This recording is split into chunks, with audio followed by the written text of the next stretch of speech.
ओम शांति। जीवन का सबक। एक साधु सांसारिकता से कोसों दूर रहता था। भगवान के ध्यान में डूबा रहता।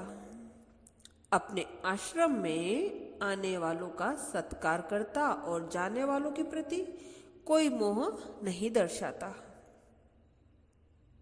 कोई आ जाता तो भी वह प्रसन्न रहता और अकेलापन भी उसे नहीं खलता था।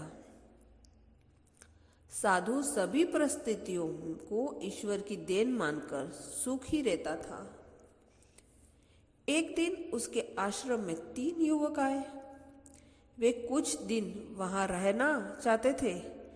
उनका इरादा जान साधु ने उनसे प्रश्न किया, तुम यहाँ क्यों आए हो? पहले ने कहा, बस रहने आया हूं। साधु बोला, रहने में तो कोई परेशानी नहीं है। दूसरे का उत्तर था, कुछ जानने आया हूं।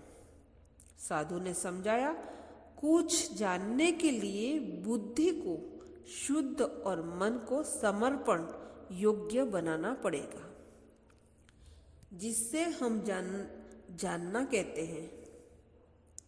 अधिकांश अवसरों पर वह मात्र जानकारी होती है। यह हमारा भ्रम होता है कि हमने जान लिया। चित्त को एकाग्र किए बिना जो जाना जाए वह परमात्मा न होकर हमारा अहंकार है या पूर्वाग्रह होता है। इससे ऊपर उठकर ही हम परमात्मा को देख सकते हैं। आश्रम में रहो या दुनिया में, चित्त की एकाग्रता और मन के समर्पण के बिना कुछ नहीं जान सकोगे।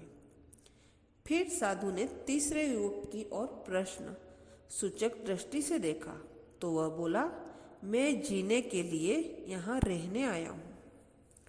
तब साधु ने कहा, रहना और जानना इन दोनों से ऊपर की स्थिति है जीना।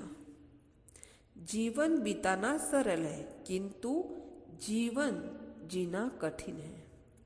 जीवन को जीने के लिए परमात्मा की अनुभूति होना, उससे एक लय होना आवश्यक है। तीनों युवक साधु की बातों का मर्म जान गए और उनकी बताई राह पर चल पड़े। अच्छा, ओम शांति।